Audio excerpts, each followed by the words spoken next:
Bapak Ibu, beberapa waktu lalu kita merenungkan kitab Efesus pasalnya yang pertama, di mana kita membahas tentang kekayaan orang-orang yang terpilih, dan kita melihat bagaimana tujuan Tuhan pertama kali menciptakan manusia untuk apa? Semata-mata untuk kasih. Karena Allah adalah Allah yang berkelimpahan akan kasih, dan kasih requires object, kasih perlu ada objek yang dikasihi, maka Tuhan menciptakan manusia untuk mengasihi manusia. Dikatakan dalam Efesus 1 ayatnya yang ketiga, long before he laid down earth's foundation, he had us in mind and had settled on us as the focus of his love. Jauh sebelum dunia diciptakan, Tuhan udah punya ide. Hey, aku mau ciptain manusia untuk mengasihi manusia. Tuhan bukan ciptain manusia supaya apa yang bisa manusia kasih. Tuhan menciptakan manusia untuk melimpahi manusia dengan kasih yang dimiliki oleh Tuhan. Itu tujuan pertama. Kemudian kita belajar tujuan kedua, Tuhan menciptakan kita untuk jadi pribadi yang kudus dan tidak bercacat, tidak bercela, kudus dan utuh. Supaya apa? Karena Allah adalah Allah yang maha kudus. Allah yang punya love relationship, hubungan kasih sama kita timbal balik. Karena Tuhan menciptakan kita untuk menjadi pribadi yang kudus. Karena Allah nggak bisa berrelasi dengan dosa. Supaya kita bisa mengasihi kembali Tuhan dengan seutuh dan segenap jiwa kita, akal budi kita, dan kekuatan kita. Dan Tuhan ingin menjalin jalinan cinta kasih dengan kita. Sama seperti cinta kasih antara orang tua dan anaknya. Bahkan dikatakan Tuhan mengadopsi kita yang nggak berhak, nggak layak, diadopsi, diangkat jadi anak, diberikan hak sebagai anak untuk mewarisi warisan kerajaan surga. Dan Tuhan disenangkan lewat seluruh karyanya ini.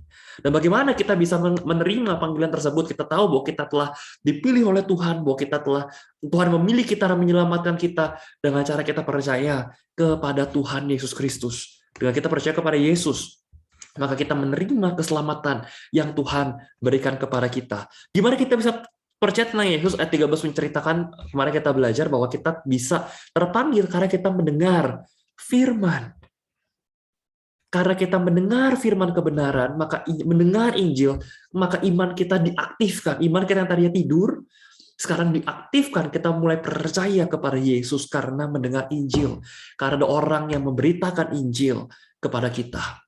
Dari bagian akhir dari kitab Efesus pasal ke-1, dikatakan bahwa Efesus 1 ayat ke-17, dan meminta kepada Allah Tuhan kita Yesus Kristus, yaitu Bapa yang mulia itu, supaya memberikan kepadamu roh hikmat dan wahyu untuk mengenal Dia dengan benar.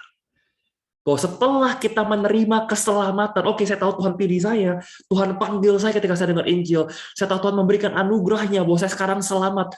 Setelah selamat kita ngapain? Kita perlu belajar untuk mengenal Dia dengan benar. Kita perlu belajar untuk mengenal Yesus dengan benar. Loh, untuk apa kita belajar mengenal Dia? Supaya kita bisa mencintai Kristus, mencintai Tuhan dengan tepat. Karena tadi yang saya ceritakan, Tuhan menciptakan manusia supaya Tuhan bisa punya jalinan cinta kasih, love relationship dengan manusia. Tuhan mengasihi manusia, Tuhan ingin manusia mengasihi dia balik. Pertanyaannya, bagaimana kita bisa kembali mengasihi Tuhan, bagaimana kita bisa mencintai Tuhan kalau kita nggak kenal Dia? Sekarang kalau kita punya kekasih, kita punya pacar, kita punya pasangan, suami atau istri, kalau kita ingin menyenangkan dia, kita ingin mencintai dia, maka kita akan berusaha mengenal dia. Kita berusaha mengenal apa yang dia suka, apa yang bikin dia happy, apa yang bikin dia marah, apa yang bikin dia sedih, apa yang bikin dia bete. Dan setelah kita kenal, kita akan berusaha untuk bagaimana cara menyenangkan dia, bagaimana melakukan hal untuk tidak membuat dia sedih, untuk tidak membuat dia bete, bagaimana membuat hal untuk membuat dia happy dan senang. Karena kita cinta. Begitu juga kenapa dikatakan setelah kamu menerima Kristus, maka kamu harus belajar untuk mengenal Dia dengan benar. Karena tanpa pengenalan yang benar akan Tuhan, kita nggak bisa benar-benar mencintai Tuhan. Dan kalau kita nggak benar-benar mencintai Tuhan, jangan-jangan yang kita cintai cuma berkatnya Tuhan. Jangan-jangan yang kita cintai bukan Tuhan. Dan kalau kita cuma cinta sama apa yang bisa Tuhan kasih, cuma berkatnya, dan bukan Tuhan itu sendiri, Bapak bisa bayangin perasaan Tuhan seperti apa? Dari awal tujuan Dia ciptain kita untuk mencintai kita, supaya kita bisa menikmati cinta kasih Dia dan kembali mencintai Dia. Tapi bukannya mencintai Dia kembali, kita cuma mencintai objeknya, cuma mencintai berkatnya, cuma mencintai pemberiannya. Oh, Tuhan kasih saya sehat, Tuhan kasih saya berkat, Tuhan kasih saya uang, Tuhan kasih saya keluarga yang baik, harmonis, oke, saya cinta Tuhan. Apa itu artinya ketika Tuhan ambil itu semua, maka kita nggak lagi cinta Tuhan?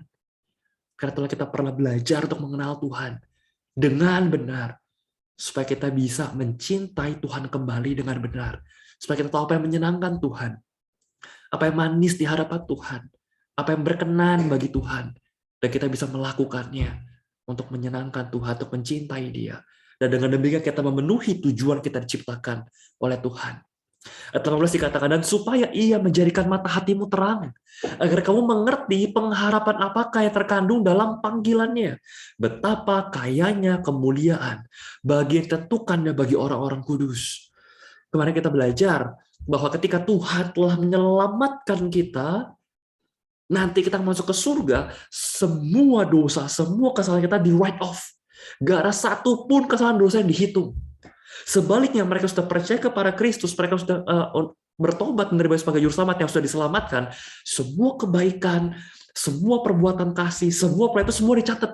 Dan kita akan diberikan harta surgawi, mahkota kemuliaan, apapun istilahnya, kita akan diberikan reward di surga yang jauh melampaui kelayakan kita. Yang kemarin saya berikan ilustrasi, kita cuman pelayanannya kasihnya segini, tapi Tuhan kasihnya segini. Begitu besarnya. Dan itulah yang menjadi pengharapan kita. Supaya kita nggak cuma mengharapkan apa yang cuma bisa Tuhan kasih di bumi. Tuhan bilang, ya aku cuma kasih kamu ke bumi, di bumi cuma puluhan tahun ini, begitu kecil. Dibandingkan dengan apa yang sedang aku siapkan bagimu di dalam kekekalan selama ribuan juta miliar tahun. Itu yang harusnya menjadi pengharapan kita. Bahwa kalau kita benar mengenal Tuhan, kita benar mengenal Kristus, kita nggak naruh pengharapan kita hanya pada apa yang di bumi yang sifatnya sementara. Maka dikatakan supaya menjadikan mata hatimu terang, supaya kita bisa melihat pengharapan yang beyond, pengharapan yang lebih dari sekedar objek berkat yang Tuhan kasih di bumi. Tapi pengharapan yang Tuhan berikan lewat panggilannya, kekayaan kemuliaan yang ditentukan bagi orang-orang kudus. Kemuliaan akan kita dapatkan Bapak Ibu setelah kita meninggal nanti bagi mereka yang percaya. Kita akan berjumpa dengan Tuhan yang maha kudus, dengan Tuhan yang maha mulia, dengan Tuhan yang begitu mencintai kita. Bapak Ibu, kalau ada satu orang yang begitu mencintai kita, bahkan sampai rela mati demi kita, bukan cuma rela, dia buktiin dia mati demi kita. Tidakkah kita pengen kenal dia? Tidakkah kita pengen ketemu sama dia? Kalau orang kita saking cintanya sama kita sampai sedemikian rupa. Nanti ketika kita dipanggil oleh Tuhan, kita bisa berjumpa dengan Kristus muka dengan muka. Dan jangan bentar kita ketemu Kristus gitu ya, wah Tuhan dengan kilau cahayanya duduk di atas tahta megah. Enggak. Nanti kalau kita masuk kitab Wahyu gambarin. Pas kita ketemu Yesus, kita ketemu Yesus seperti anak domba yang baru disembelih. Dengan luka bekas dipaku dan disalib. Yesus yang babak belur habis-habisan. Karena nanggung semua kesalahan kita.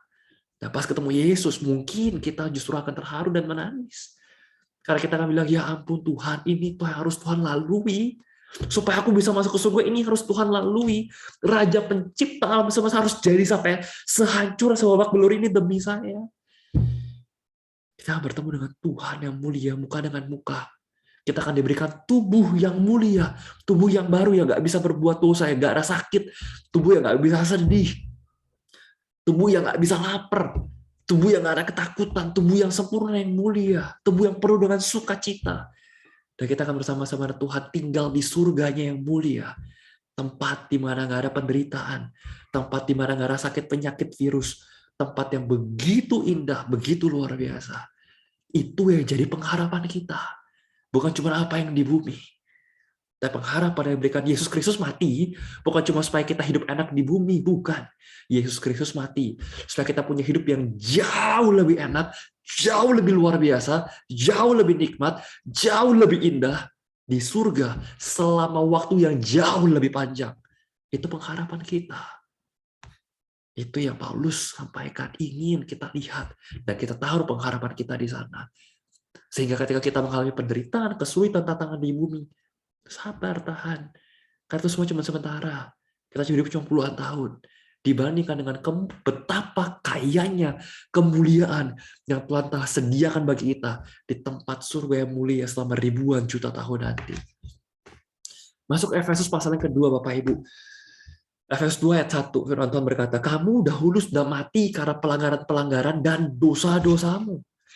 Tapi sekarang ayat 8, sebab karena kasih karunia, kamu diselamatkan oleh iman.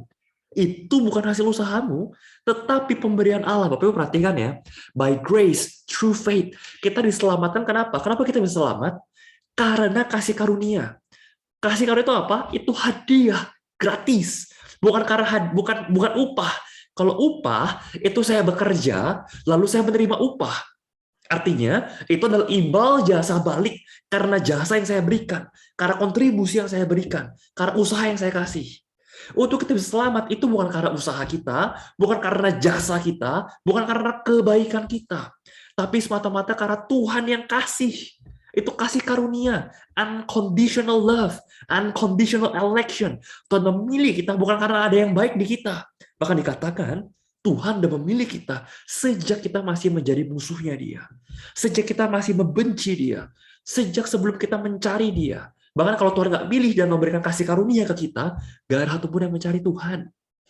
Kita terbaca di kitab Roma, semua orang telah jatuh dalam dosa dan kehilangan kemuliaan Allah. Tidak karena satu orang pun yang mencari Allah, tidak karena satu orang pun yang berbuat baik. Nggak ada. Kita semua pendosa. Tapi kita selamat kenapa? Bukan karena kita cukup baik ninggalin dosa hidup benar, bukan. Semata-mata karena kasih karunia. Nah, pertanyaannya bagaimana caranya kita menerima kasih karunia? Oleh iman. Jadi ibarat kita lagi tenggelam Bapak Ibu di tengah laut, lalu ada orang pakai kapal gitu sampai kita nyelamatin kita. Kita nggak bisa berenang, kita tenggelam, kita nggak bisa nyelamatin diri sendiri. Lalu orang dari laut itu melemparkan jala, melemparkan jaring untuk nangkap kita, untuk kita ditarik ke atas jaring jala itu adalah iman. Siapa yang menyelamatkan kita adalah orang di kapal. Selamatinnya pakai apa? Pakai jaring tadi. Kita tangkap pakai jaring, kita ada di dalam jaring tersebut. Begitu juga dengan kita. Kita selamat bukan karena kita punya iman, bukan, iman itu dari Tuhan. Tuhan yang inisiatif buat selamatin kita yang tenggelam, yang nggak bisa nyelamatin diri sendiri. Gimana cara Tuhan nyelamatinnya? Tuhan kasih iman ke kita. Tuhan lemparkan jaring iman tersebut untuk nangkep ke kita. Apa bentuk imannya, bentuk jaringnya? Kita percaya kepada Yesus Kristus. Jadi kita percaya Yesus pun itu karena Tuhan yang kasih imannya. Makanya dikatakan, itu bukan hasil usahamu, tapi pemberian Allah. Jadi nggak ada orang yang cukup baik untuk, oke, saya lagi tenggelam di laut, saya menciptakan jaring saya sendiri. Lalu tungguin orang siapa yang mau nangkap jaringnya. Enggak. Kita nggak bawa jaring, kita lagi tenggelam, Bapak Ibu. Tapi ada orang yang baik, mau menyelamatkan kita, dia lempar jaring untuk menyelamatin kita. Manusia yang berdosa nggak mungkin tiba-tiba, oke, saya punya iman, sekarang saya selamat. Enggak. Tuhan yang kasih iman itu ke kita. Tuhan yang bikin kita, gerakin hati kita, supaya kita bisa percaya kepada Yesus. Itu pemberian Tuhan semata-mata. Itu bukan hasil pekerjaan kita. Jadi, jangan ada orang yang memegahkan diri, Efesus 2 ayat 9. Jangan. Kita nggak berhak bilang, oh, aku bisa selamat karena aku yang percaya sama Tuhan loh. Udah bagus aku percaya sama Tuhan. Kalau enggak, ntar nggak ada yang jadi orang Kristen gimana? Ntar orang Kristen berkurang gimana? Nggak ada yang memuji Tuhan gimana? Nggak ada yang nyembah Tuhan gimana? Nggak ada yang ke gereja gimana? Nggak ada yang kasih persembahan gimana? Hey, Tuhan nggak butuh pujianmu. Tuhan nggak butuh persembahanmu. Tuhan nggak butuh penyembahanmu. Tuhan nggak butuh manusia. Manusia yang butuh Tuhan, Bapak Ibu. Kita bisa percaya sama Tuhan. Itu bukan karena kita yang cukup baik. Oke, sekarang Tuhan, saya memilih mau percaya Tuhan ya. Karena aku cukup baik, ini jasa aku. Sama sekali gak ada jasa, Bapak Ibu. Kita bisa punya iman. Iman pun dikasih sama Tuhan. Jadi kalau hari ini kita bisa beriman, percaya sama Yesus Kristus, bersyukurlah.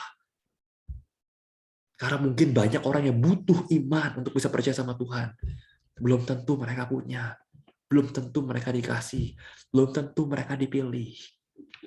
Tapi kalau kita masih dipilih, diberikan iman itu oleh Tuhan, jangan sia-siakan.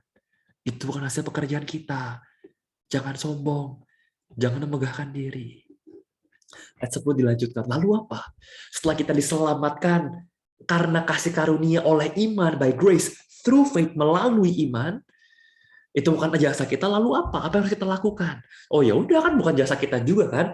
Karena Tuhan yang udah selamatin kita tinggal tunggu masuk surga aja. Kita mau ngapain di bumi? Kan udah nggak ada tujuan hidup. Enggak, kita masih ada tujuan hidup di bumi, Bapak Ibu. Apa tujuan hidup kita di bumi? Efesus 2:10. Karena kita ini buatan Allah, diciptakan dalam Yesus Kristus. Untuk apa? Kita diciptakan untuk melakukan pekerjaan baik yang dipersiapkan Allah sebelumnya. Ia mau supaya kita hidup di dalamnya. Bapak Ibu, kata pekerjaan baik dalam bahasa Yunani-nya digunakan kata agathos. Dan agathos itu bisa punya 5 makna, Bapak Ibu. Pertama, pekerjaan baik adalah pekerjaan ketika kita lakukan itu happy, ada sukacita. Kita nggak terpaksa ngerjainnya, kita nggak sedih hati ngerjainnya, kita nggak bersungguh-sungguh ngerjainnya, kita sukacita ngerjainnya. Dan bukan cuma kita sukacita ngerjainnya, pas kita kerjain, orang-orang sekitar kita juga ikut happy. Jadi kalau kita melakukan kerja sesuatu, kita happy, wah ini passion saya. Tapi orang sekitar kita nggak ada yang happy, itu bukan pekerjaan baik. Pekerjaan yang baik adalah pekerjaan satu yang mendatangkan sukacita bagi kita dan bagi orang-orang sekeliling kita. Arti yang kedua, pekerjaan yang baik adalah pekerjaan yang memberikan dampak positif. Pekerjaan yang impactful. Pekerjaan yang berdampak, ada manfaat orang. Kita kerjakan ini, orang lain dapat manfaatnya. Orang lain dapat berkatnya. Itu pekerjaan baik. Jadi kalau kita melakukan pekerjaan baik, bukannya orang lain dapat manfaatnya, benefitnya, orang lain malah dirugikan, obviously jelas itu bukan pekerjaan yang baik. Jadi pekerjaan baik, pekerjaan yang mendatangkan sukacita, pekerjaan baik, pekerjaan yang mendatangkan berkat dan dampak bagi orang lain. Pekerjaan baik adalah pekerjaan yang excellence, yang punya kualitas baik, yang punya kualitas tinggi sekali. Ketika dikerjakan orang bilang, wow, hasil pekerjaanmu baik sekali. Ini kualitasnya baik sekali, ini bukan pekerjaan yang setengah-setengah. Ini pekerjaan yang totalitas, yang memberikan yang terbaik, yang ada kualitas yang sangat tinggi. Dari keempat, pekerjaan baik, agathos, adalah pekerjaan yang dikerjakan dengan tulus hati. Kita tulus ngerjainnya. Kita nggak terpaksa, kita nggak ada motif busuk di baliknya, kita nggak ada yang kita sembunyiin di baliknya, bukan karena kita mau jebak, bukan karena ada udang di balik batu, enggak. Pekerjaan dengan tulus, rela kita kerjakan, tanpa ada beban, tanpa ada keterpaksaan. Dan pekerjaan yang baik yang kelima adalah pekerjaan yang memuliakan Tuhan. Yang ketika orang lihat, hey, ini kalau bukan Tuhan yang bekerja lewat kamu, nggak mungkin kamu bisa mengerjakan pekerjaan kayak gini. Itu pekerjaan baik. Ternyata ketika kita diciptakan oleh Tuhan, terus Tuhan keselamatan kita ngapain? Ya udah, tunggu dekat surga aja sama Tuhan gitu. Karena sekarang saya mikir, kalau emang tujuan Tuhan nyelamatin kita, cuma sesederhana supaya kita masuk surga, kenapa nggak begitu? Oke, Yesus, saya mau percaya dan terima sebagai juru selamat pribadi saya. Saya langsung angkat ke surga. Ada orang lagi percaya langsung angkat ke surga. Ya, kan tujuannya percaya Tuhan buat masuk surga kan? Ngapain lagi hidup di bumi? Berarti kalau saya percaya suka angkat ke surga aja dong. Kenapa Tuhan masih biarkan saya di bumi? Karena Tuhan punya tujuan. Kenapa dia masih membiarkan kita ada di bumi? Kenapa? Karena ternyata kita diciptakan untuk melakukan pekerjaan baik. Bapak Ibu jangan bayangkan masuk ke surga terus kita ngapain. Bapak Ibu jangan bayangkan di surga semua awan putih gitu ya, lalu kita dikasih sayap, kita melayang-layang main harpa. No, itu bukan surga. Itu sih neraka, buat saya bakal bosan banget. Di surga pun kita bekerja, Bapak Ibu. Tapi pekerjaan kita lakukan pekerjaan baik, agathos. Di surga yang lagi kita kerjakan itu penuh dengan sukacita, kita enjoy, kita tulus, kita happy ngerjainnya. Dan pekerjaan kita memuliakan Tuhan. Saya nggak tahu persisnya ngapain, kita nanti kerjanya apa di surga. Yang pasti sih ntar di surga udah nggak ada penginjilan. Tapi mungkin kita masih belajar, mungkin kita masih berita sama Tuhan, apapun kita masih begitu banyak pekerjaan di sana, pekerjaan baik. Jadi kalau sekarang kita masih hidup di bumi, tapi kita malas-malesan, kita nggak mau bekerja. Saya konteks bekerja bukan berarti kita harus kerja cari uang loh ya Bapak Ibu, harus kerja kantoran, bisnis, cari uang, enggak. Tapi kita beraktivitas, kita melakukan sesuatu yang datangin sukacita buat orang, kita melakukan satu pekerjaan yang datangin berkat buat orang, kita melakukan sesuatu yang kita kerjakan dengan kualitas yang baik, dengan tulus memuliakan Tuhan, itu pekerjaan baik. Nggak melulu harus berhubungan dengan uang. Artinya apa? Artinya sebenarnya pensil itu nggak alkitabiah, Bapak Ibu. Alkitab nggak pernah mengajarkan, oh iya kamu kerja sampai umur berapa, lalu kamu pensiun, nggak usah kerja lagi. Loh ya enggak. Justru seumur hidup harusnya kita terus bekerja, tapi bukan bekerja untuk cari uang. Ada waktunya kita kerja cari uang, udah pensiun, udah kita bekerja. Ngapain? Pelayanan, perbuatan baik, kasih, lakukan pekerjaan baik. Kita diciptakan untuk bekerja. Kita diciptakan untuk melakukan pekerjaan baik. Tapi saya akan share salah satu tujuan mengapa sih seseorang bekerja gitu ya. Ada beberapa tujuan Bapak Ibu kenapa seseorang bekerja. Biasanya orang yang usia 20 sampai 30 tahun itu bekerja untuk necessity, untuk mencukupi kebutuhan pokok. Saya bekerja ya supaya saya bisa makan, supaya saya bisa beli pakaian, supaya saya tetap bisa tinggal, supaya saya bisa bertahan hidup. Orang bekerja untuk memenuhi kebutuhan, untuk necessity. Nah, ketika masuk umur 30 sampai 40, seharusnya tujuan orang bekerja adalah untuk maturity, kedewasaan, kematangan, kemapanan. Mereka mulai bekerja untuk kemapanan secara ekonomi. Oke, saya udah harus mulai memikirkan supaya saya bisa settle down, punya tempat tinggal. Oke, saya udah memikirkan saya harus mapan secara ekonomi supaya bisa mensupport keluarga, anak, dan seterusnya. Bukan cuma secara ekonomi, saya harus mulai mapan dan matang secara karakter. Saya harus mulai matang dan mapan secara kompetensi. Supaya orang tahu, oh saya spesialisasinya di bidang ini. Dia harus udah mulai punya kematangan. Dia membentuk skill-skillnya secara matang. Nah, umur 40-50 orang mulai bekerja tujuan untuk identity, untuk identitas. Kita bekerja karena kita ingin dikenal sebagai siapa. Oh, dia bekerja karena dia yang dikenal sebagai ini. Dia bekerja karena dia ingin dikenal sebagai ini. Dia mulai membentuk satu branding, personal branding, sebuah identitas. Dia bekerja bukan cuma buat bertahan hidup, bukan cuma untuk dia supaya bisa settle down, supaya mapan, tapi bekerja untuk identitas, untuk self-esteem, untuk dikenal orang sebagai siapa. Kemudian umur 50 ke apa 60, harusnya tujuan orang mulai bekerja untuk charity. Orang mulai bekerja untuk sosial, orang mulai bekerja untuk jadi berkat buat orang. Orang mulai bekerja untuk bantuin orang. Pemimpin yang senior mulai bekerja untuk apa? Untuk membangkitkan, mempersiapkan generasi-generasi baru, anak-anak muda baru, pemimpin-pemimpin baru. Harusnya di situ. Dan harusnya umur 60 ke atas tetap bekerja untuk apa? Biar sehat, biar nggak pikun, biar nggak kaku badannya sana-sini. Mulai bekerja untuk sehat. Ini idealnya, kondisi idealnya, seharusnya di usia tertentu tujuan kita bekerja untuk ini. Jadi kalau udah umur 40-50 masih bekerja untuk necessity atau untuk majority ya ada something wrong di sana.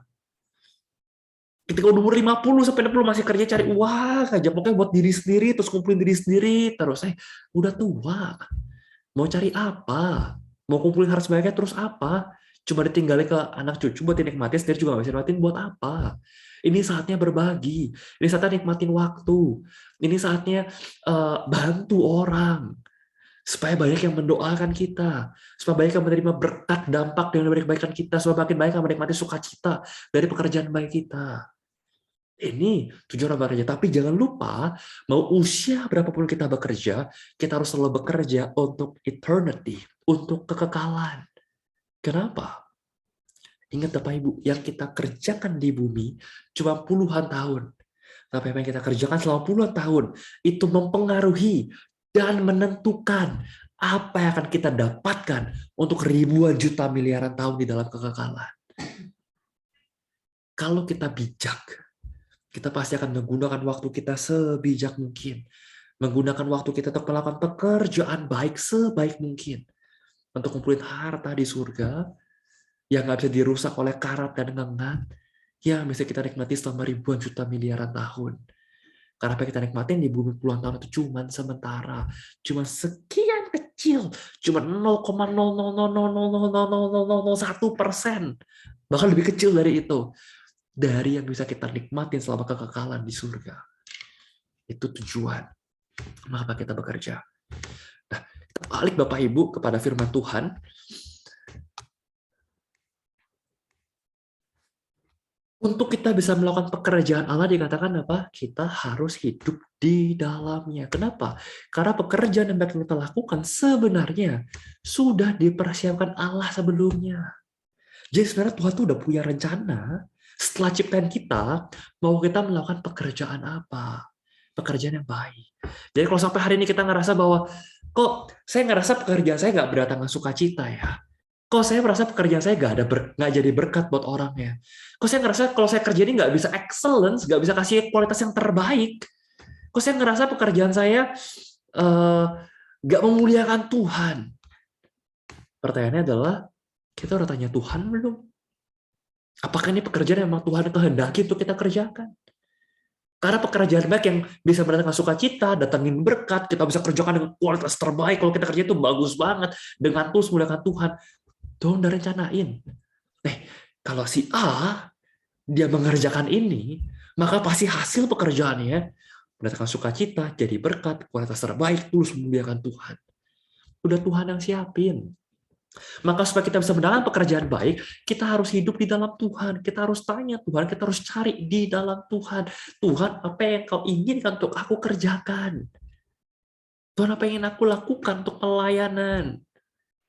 Karena Tuhan yang siapin. Karena Tuhan punya tujuan. Bapak Ibu jangan pikir, oh tujuan kita pelayanan, oh ya benar sih, pelayanan itu buat memuliakan Tuhan. Pelayanan itu menyenangkan Tuhan, benar, itu benar, gak salah. Tapi bukan berarti pelayanan nggak ada efeknya ke kita. Bukan berarti pelayanan cuma kita doang yang give, kasih, enggak. Kita menemukan tujuan hidup kita. Kita menemukan agathos kita, pekerjaan baik, panggilan, calling yang Tuhan berikan kepada kita. Hidup kita akan jauh lebih bermakna. Kita akan punya hidup yang meaningful. Hidup kita nggak cuma berlalu gitu aja ya, jalanin hari, kerja, dapat uang, habisin uang, cari uang lagi, cuma buat bertahan hidup. Enggak. Hidup kita akan jauh lebih berwarna, hidup kita akan jauh lebih indah, hidup kita akan jauh lebih bermakna dan meaningful. Kalau kita bisa melakukan pekerjaan baik ini, kalau kita bisa menemukan pelayanan, panggilan hidup, pekerjaan baik agathos yang Tuhan sudah berikan kepada kita. Betul, Tuhan disenangkan. Tapi bukan cuma Tuhan yang dapat manfaatnya, bukan cuma Tuhan yang dapat baik-baiknya doang. Ada dampak yang sangat besar, benefit yang sangat besar, yang akan kita sendiri nikmatin. Kalau kita bisa menemukan dan menghidupi dan melakukan agathos di dalam kehidupan kita. Tapi syaratnya satu, kita baru bisa ketemu ini, baru bisa melakukan ini kalau kita hidup di dalam Kristus Yesus. Di luar, gak bisa. Kita akan bisa menemukan the meaning of life, menemukan the calling of life, agathos, pekerjaan baik, kalau di luar Kristus. Maka pertama, kita harus kenal dulu Kristusnya. Kita terima Yesus sebagai juru selamat pribadi kita.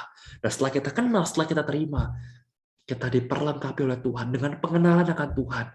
Kita mulai mengenal, Tuhan, kenapa Kau menciptakan saya? Kita mengenal Tuhan, bagaimana aku bisa menyenangkan Tuhan. Kita mengenal apa yang bikin Tuhan happy. Kita mengenal bagaimana kita bisa mencintai Tuhan dengan tepat. Nah, akhirnya kita bisa menemukan, oh Tuhan, sekarang aku tahu kenapa Kau ciptakan saya. Aku tahu pekerjaan baik yang Tuhan siapkan bagi saya. Dan saya mau lakukan itu. Hidup kita akan penuh dengan sukacita. Kita akan jadi berkat buat banyak orang. Dan kita menemukan meaningful life. Hidup yang bermakna, yang indah dan berwarna di dalam Kristus. Ingat Bapak Ibu ya, pensiun, nganggur, nggak ngapa-ngapain, itu sebenarnya tidak alkitabiah. Cari aktivitas, bukan semata-mata harus bekerja untuk cari uang, enggak. Bekerjalah untuk jadi berkat. Bekerjalah untuk mengasihi. Bekerjalah untuk melayani. Masuk ke ayat 14, firman Tuhan berkata, dalam perikop dipersatukan dalam Kristus. Karena dialah damai sejahtera kita, yang telah mempersatukan kedua pihak, yang telah merubahkan tembok pemisah itu persatuan. Saya kasih konteks Bapak Ibu ya. Jadi masuk ke Efesus ayat 11 sampai 12 mulai digambarkan bahwa ada perbedaan dari dulu antara umat Yahudi, orang-orang Israel, dengan orang-orang non-Yahudi, Gentiles, Jews and Gentiles, orang-orang Yahudi dan orang-orang non-Yahudi. Seolah-olah, oh orang Yahudi kan orang Israel, orang panggilan Tuhan, bangsa umat pilihan lebih spesial. Enggak. Yesus udah berkali-kali bilang, aku datang bukan cuma nyelamatin orang Yahudi, tapi buat semua orang. Bahkan nabi-nabi perjalanan lama udah menubuatkan kedatangan Mesias bukan cuma buat nyelamatin orang Israel. Betul, betul perjanjian lama Israel spesial, iya dibanding bangsa-bangsa, betul. Bukan berarti Israel lebih baik ya, Israel juga sama bobrok yang sama bangsa lain. Tapi Tuhan limpahkan anugerah. Tuhan mau pakai lewat Israel akan lahir seorang juru selamat, keturunan Daud, keturunan Abraham. Masih ingat ketika Tuhan janji sama Abraham, keturunanmu akan menjadi berkat buat bangsa-bangsa. Siapa? Yesus. Buat bangsa-bangsa, bukan cuma buat orang Yahudi. Tapi orang Yahudi merasa dirinya masih spesial. Jadi mereka memandang sebelah mata orang-orang non-Yahudi. Maka Kristus datang untuk mempersatukan kedua belah pihak. Nggak ada lagi perseteruan. Karena dengan matinya Yesus sebagai manusia, Yesus yang ada Allah, mengambil rupa menjadi manusia, mati di atas kayu salib. Ia telah membatalkan hukum Taurat. Nggak ada lagi yang dipikir orang Yahudi, ini loh hukum Taurat, ini jalan menuju keselamatan. Kamu taat sama hukum Taurat, kamu selamat. Kamu nggak taat sama hukum Taurat, kamu kiamat, kamu masuk ke maut. Enggak, itu udah dibatalkan sama Tuhan. Kenapa? Tidak ada satu manusia pun yang bisa memenuhi tuntutan hukum Taurat. Karena standar yang Tuhan adalah sempurna, terlalu tinggi buat manusia. Nggak ada manusia yang bisa menyelamatkan diri sendiri. Nggak ada manusia lagi tenggelam, bisa tiba-tiba di dalam, di tengah-tengah air gitu ya, dia ngumpulin dari dasar lautan semua bahan-bahan, dia ciptain kapal, dia ciptain jaring, nyelamatin diri dia sendiri. Nggak ada yang bisa. Tenggelam ya tenggelam aja. Butuh diselamatin orang lain. Nggak mungkin orang tenggelam berenang aja udah nggak bisa tiba-tiba bikin kapal, bikin jalan, nyelamatin diri sendiri. Itu nggak mungkin. Nggak ada manusia bisa menyelamatkan diri sendiri dengan mentaati hukum Taurat, dengan bikin kapal dalam kondisi tenggelam. Tapi Tuhan mengarahkan damai sejahtera untuk keduanya dalam satu tubuh. Lewat apa? Oleh salib. Dengan melenyapkan persetujuan pada salib. Bapak Ibu tahu kenapa simbol kita orang Kristen menggunakan salib? Setelah mengingatkan kita pada pengorbanan Yesus dan Yesus yang sudah bangkit, salib yang kosong. Salib bentuknya apa? Simple. Satu garis horizontal dan satu garis vertikal. Satu garis vertikal menunjukkan hubungan antara manusia dan Allah yang telah rusak, telah dipulihkan lewat kematian Yesus. Dan hubungan garis horizontal menunjukkan hubungan sesama manusia yang telah dirusak oleh dosa juga sudah dipulihkan oleh kematian Yesus. Yesus mati bukan cuma untuk mendamaikan Allah dengan manusia. Yesus mati juga untuk memperdamaikan sesama manusia yang tadinya nggak bisa bersatu, yang tadinya penuh, Bapak Ibu, semua manusia itu sama-sama berdosa, even suami istri sama-sama berdosa. Nggak mungkin bisa disatukan kalau bukan Tuhan yang menyatukan lewat pengorbanannya, lewat salib. Allah mempersatukan kita lewat pengorbanannya. Dan dengan demikian, kamu, ayat 19, ayat 19, kamu bukan lagi orang asing atau pendatang, melainkan kawanan sewarga dari orang-orang kudus dan anggota-anggota keluarga Allah. Kita semua hubungan horizontal rusak tadi. Semua dipersatukan kembali. Tuhan nggak mandang suku, nggak mandang ras, nggak mandang agama, nggak mandang antar golongan. Siapapun kamu, kamu yang menerima Yesus Kristus sebagai juru selamat, selalu ada pengampunan, selalu ada kesempatan, selalu ada anugerah dan kasih karunia. Apapun status sosialmu, apapun kondisi ekonomimu, apapun latar belakangmu, bagaimanapun kondisi keluargamu, engkau telah dipersatukan sebagai anggota keluarga Allah. Engkau diadopsi, dijadikan anak oleh Allah pencipta langit dan bumi. Sebagai satu keluarga, kita diberikan hak untuk mewarisi kerajaan Allah. Masuk ke Efesus pasal ketiga, Bapak Ibu.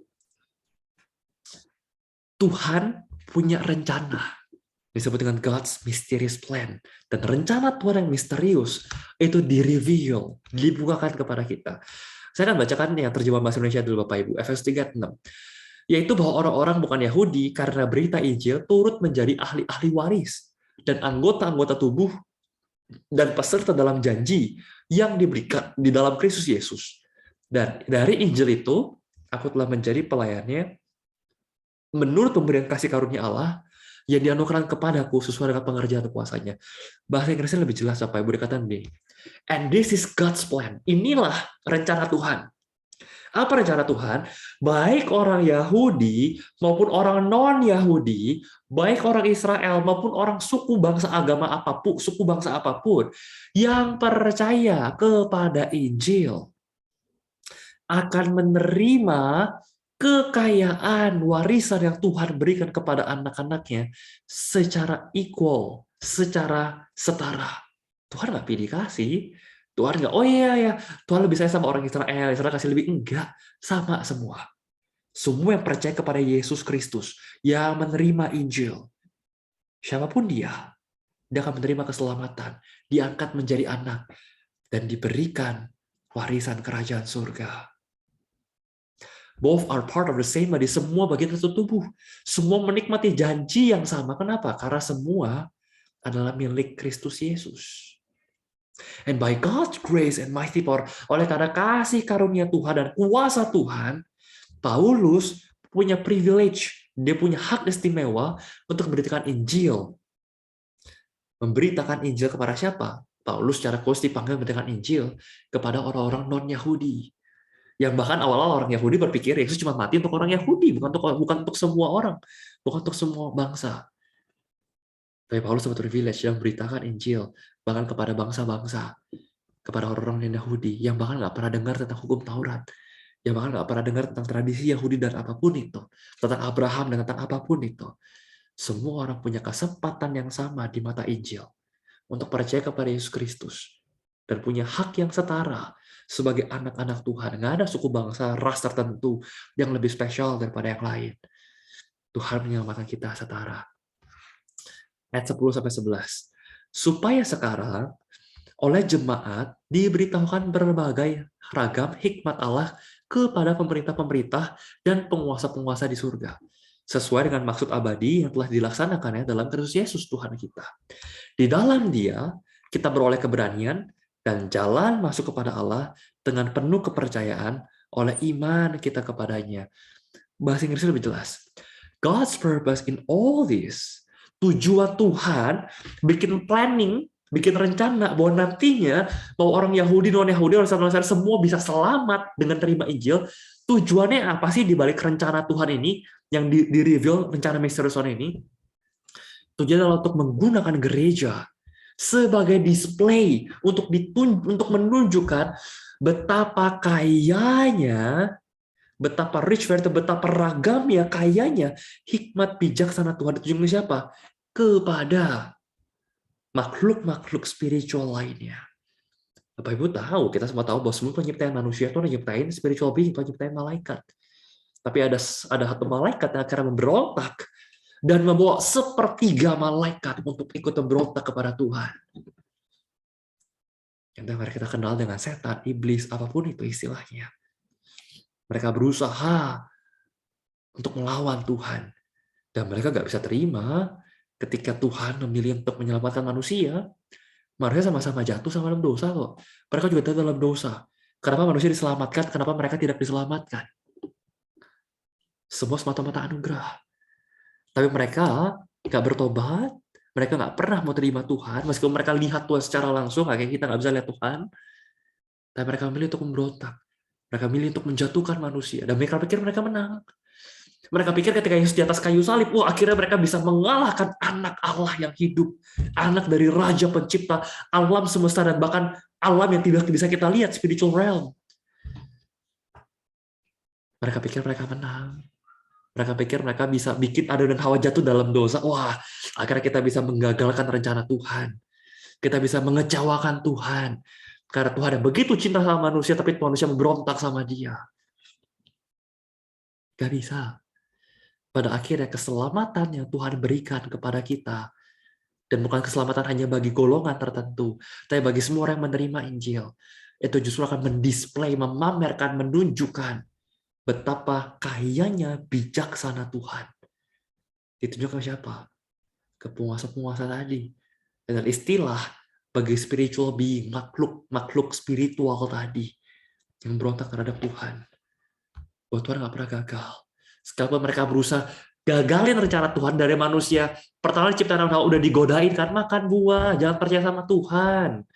Kamu bisa jadi kayak Tuhan, makan buah ini, makan buah ini. Mereka pikir mereka menang.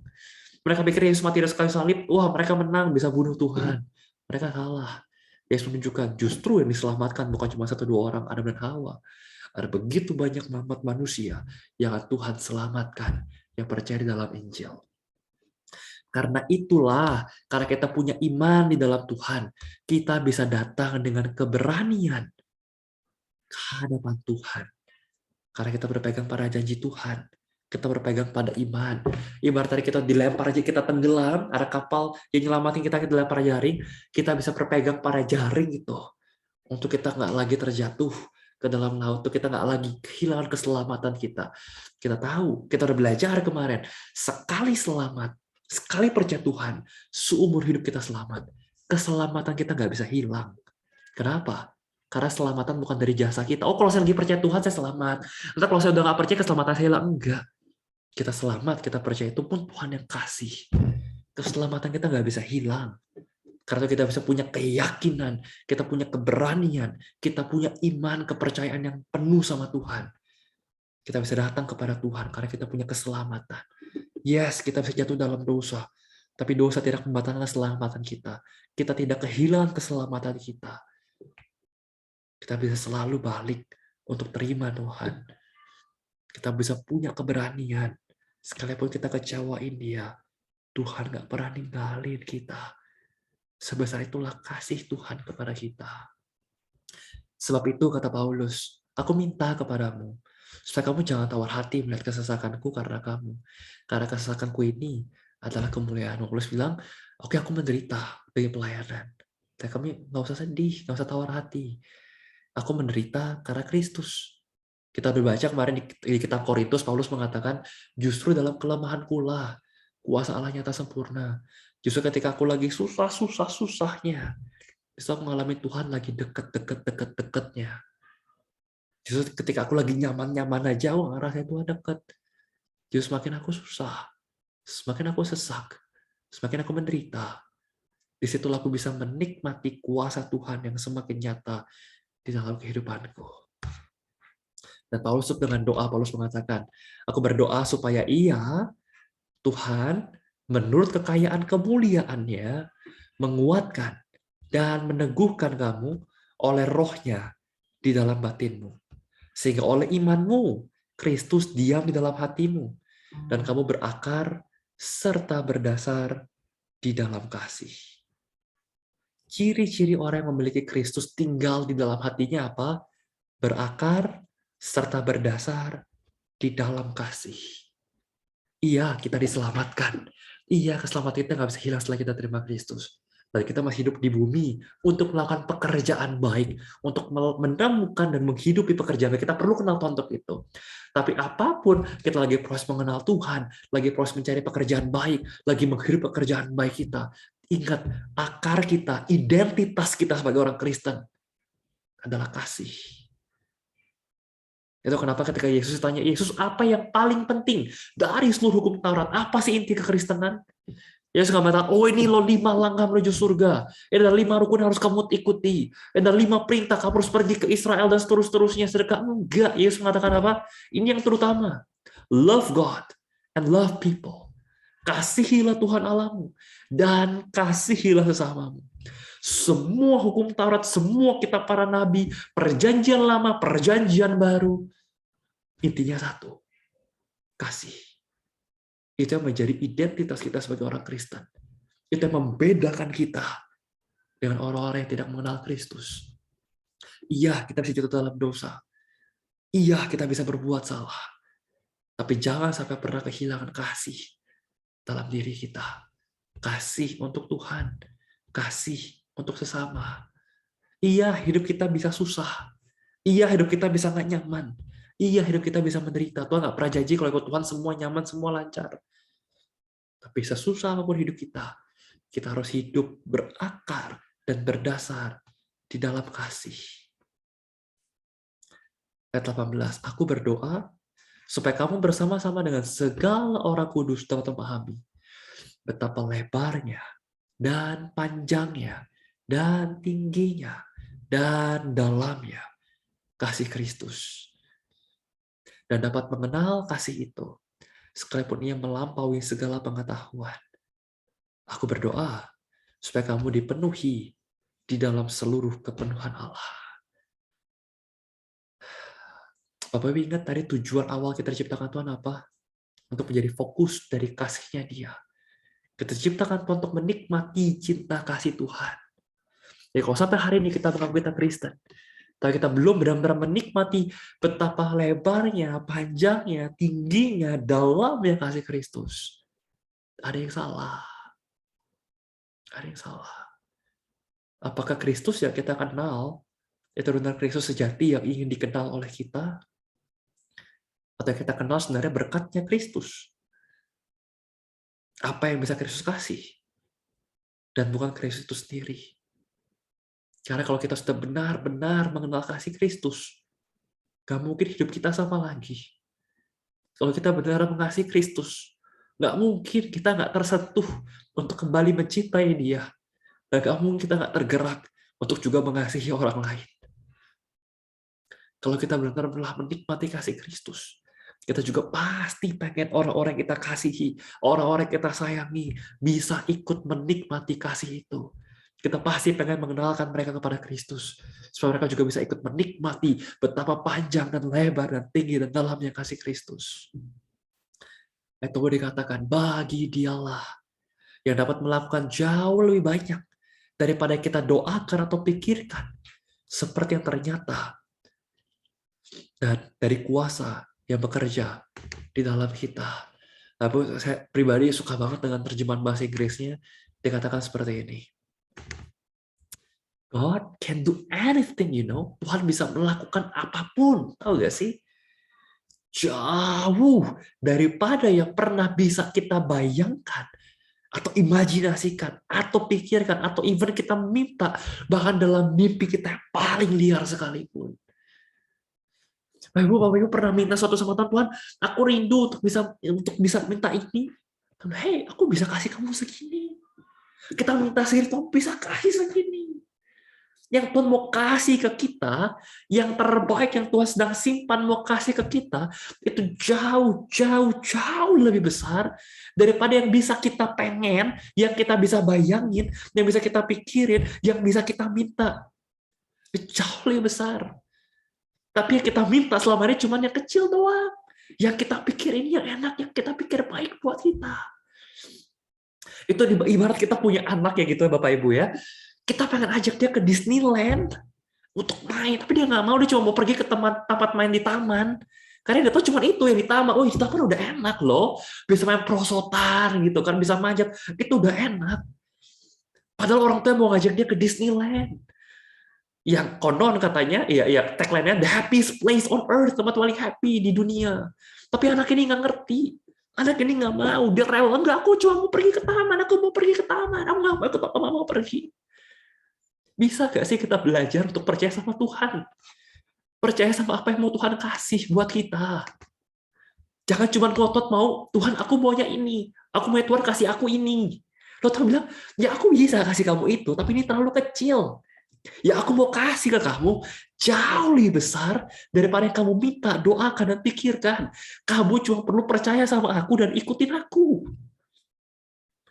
Bapak orang tua ngomong anak, nah kamu cuma perlu ikut kita, ayo naik mobil kita pergi berangkat. Kamu cuma perlu percaya, nurut, dan ikut. Jangan cuma ngotot minta, pokoknya aku maunya ini. Aku mau pergi ke taman. Enggak.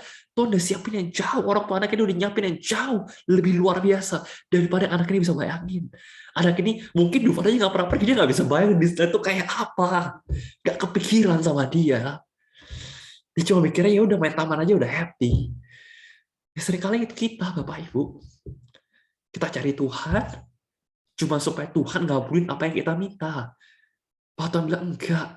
Andai kamu percayain hatimu, percayain imanmu, percayain masa depanmu ke dalam tanganmu, andai kamu mau nurut ikut apa yang aku katakan kepadamu, aku menyediakan yang jauh lebih besar daripada yang bisa kamu bayangkan, yang bisa kamu pikirkan. Kamu cuma perlu nurut, percaya, ikut aku. Bagi Dialah kemuliaan di dalam jemaat, di dalam Kristus Yesus, turun-temurun untuk selama-lamanya. Amin. Mari Bapak Ibu kita satu dalam doa. Bapa dalam surga, kami mengucap syukur Tuhan kalau malam hari ini kami boleh melihat, menyaksikan paruh pertama, pertengahan pertama dari kitab Efesus. Kami boleh melihat dari bagaimana pertama kali kami diciptakan oleh Tuhan. Bukan supaya apa yang bisa kami berikan untuk Tuhan, tapi kami diciptakan oleh Tuhan untuk bisa menikmati cinta kasih Tuhan.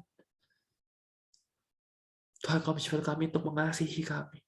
Tapi Kau juga rindu untuk kami kembali mengasihi Engkau dengan seutuh dan segenap hati kami, jiwa kami, kekuatan kami, akal budi kami. Dan untuk kami bisa mencintai Engkau, kami perlu mengenal Engkau. Kami perlu mengenal Engkau dengan benar. Kami perlu mencari Kristus. Bukan cuma mengenal dan mencari apa yang bisa Engkau berikan kepada kami, atau cuma mencari sekedar berkat-Mu saja.